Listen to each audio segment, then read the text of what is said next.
I'm Chris Wallace of Fox News, and I welcome you to the first of the 2020 presidential debates between President Donald J. Trump and former Vice President Joe Biden. I just have one thing to say. Ladies and gentlemen, Jared Leto is returning as Joker.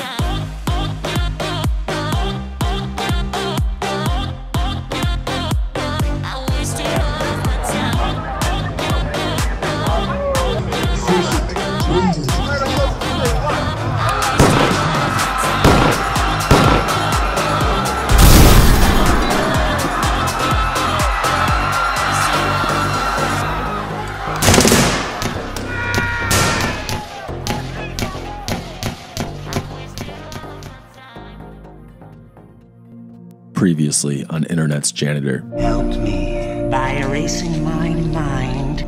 You left me in a black hole of rage and confusion. Nothing in this scene made any sense. Are you sweet-talking me? I'm not terrified or worried, I'm just uncomfortable. Have you watched the Joaquin Joker trailer? No. No? I haven't seen it.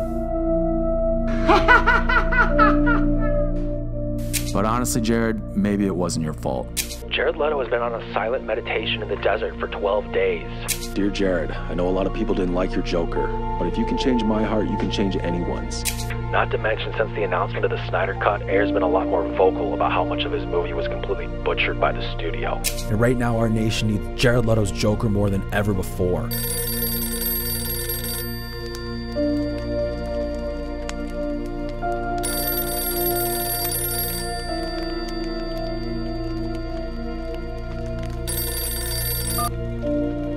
Mr. Janitor, sir.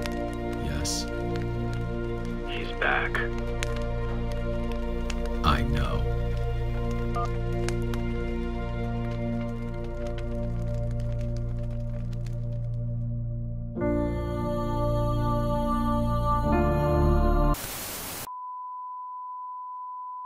Sorry about that. That got a little weird. And the video editor responsible for drawing connections between the rehiring of Jared Leto as Joker and the resurrection of Jesus Christ has been fired. Although I won't say whether or not I agree with his message, I do think it was very powerful. My YouTube inbox has been flooded with comments over the last few days after the breaking news of the resurrection of Jared Leto Joker. But the comments I need to address come specifically from part 1 of the Jared Leto saga, The Cringe of Jared Leto. Some people may find this hard to believe, but there are actually people in my comments that think I'm upset that Jared Leto is returning as Joker for Justice League. I have no clue where they would get this idea from. So this is a message to those people specifically. No one on this planet is more excited about the return of Jared Leto's Joker than me. I'm actually president of the Jared Leto fan club, where once a month I send a lucky winner exclusive Jared Leto merch. Like this month's winner, Jake. He won this awesome t-shirt that says, "I need new haters. The old ones became my fans." Alright, maybe that's not a good example really of some Jared Leto Joker merch.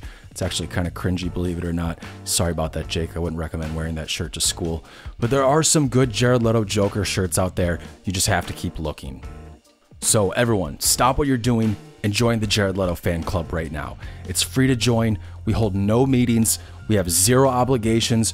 Plus, you get to support Jared Leto awareness. Now, I know some of you may still be confused and are saying that I said a bunch of mean stuff about Jared in that video. I only said those things because I was trying to push Jared into being a better person. Sometimes we lose ourselves along the way, and it's our closest friends that need to be there to help guide us back onto the right path.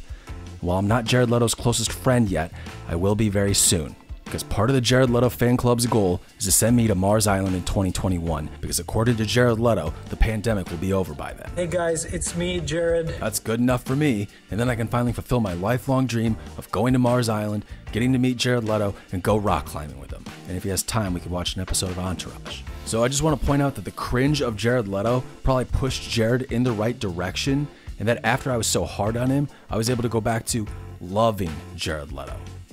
Joker. Performance. And other Jared Leto things. He has a band. He has an Oscar. He has a cult that I'm trying to join. So let's get all that nonsense behind us about me not actually liking the Jared Leto Joker and move on to what you really came here to talk about, which is how amazing Jared Leto is going to be in Justice League. I, for one, want to be the first to say that I'm a little bit worried. His original performance was not well received, I guess would be the term for it. You don't want no beef? You don't want no beef? I loved it. I just didn't know it yet. It may have taken me 3 years to understand it, but that's just because his interpretation was so complex. Do you think the Joker would be a 30 Seconds to Mars fan? I think the Joker would like 30 Seconds to Mars, but there's a song called End of All Days, and there's a line in that song that says, I'll punish you with pleasure, I'll pleasure you with pain. And that probably should be a tattoo that the Joker gets. Rumor has it, in the original script, Jared Leto played Joker from an emotionally abusive boyfriend angle, and WB didn't feel well about that, considering that he was also sending dead animals to his co-stars in real life. I think they thought that was a little too much. So I hope the Snyder cut paves the way for the Ayer cut, because it's apparent that Jared probably wouldn't have sent all those used condoms if he knew he was only in the movie for 10 minutes. Hindsight's a bitch, right?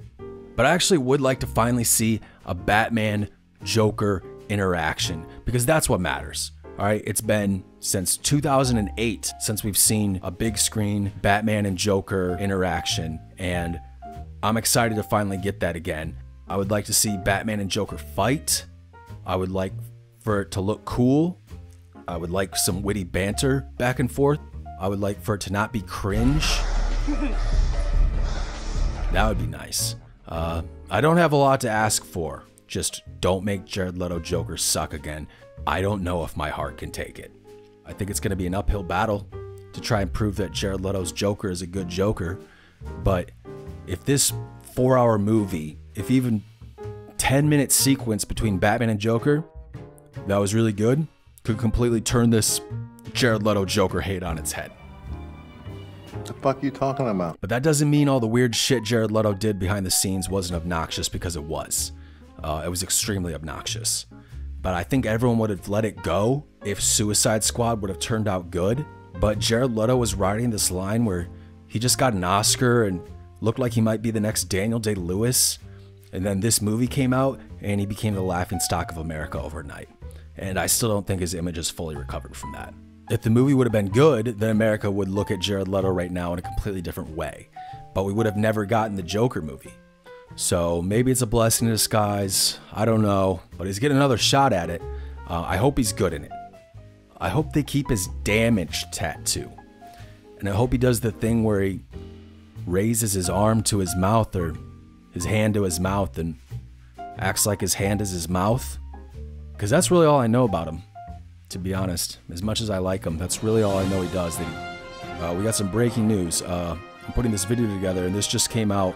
John Manganiello, or Joe, the guy who plays they're bringing back Deathstroke, even though he was never in anything. Get excited for Deathstroke. Wow, that's a lot of news coming out about this movie.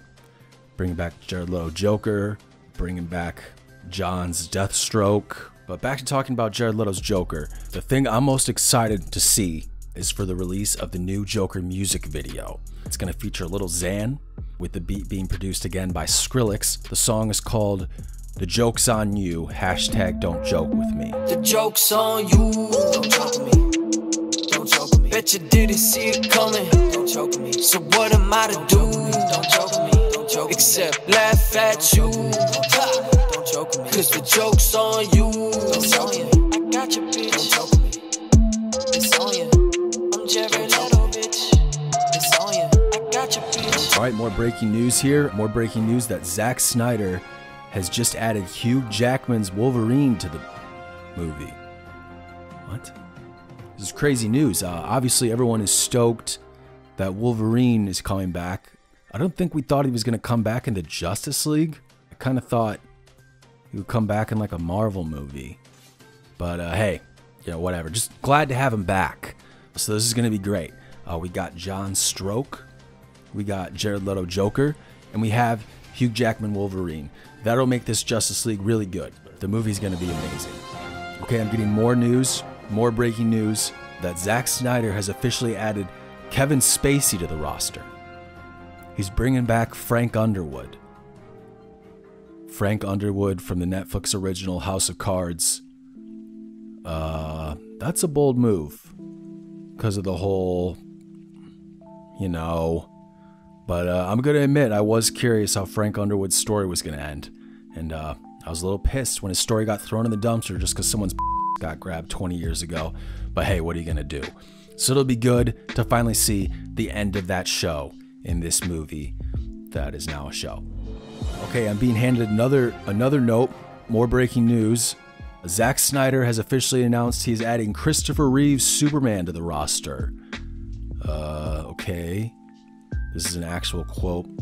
I will dig his lifeless, crippled body from the grave and put makeup on him and shove him in front of a camera and then send electrical impulse signals into his muscles to make it look like he is walking and talking. This was my original vision, and with the additional $24 million budget we've allocated, this is how 50% of it will be spent. Alright, I'm not gonna lie, that is actually kind of cool. Was that really in his original script? Who am I to judge? I'm just glad he's finally able to finish creating his vision, which apparently involves 2 lifeless corpses playing Superman and 3 alleged sexual predators.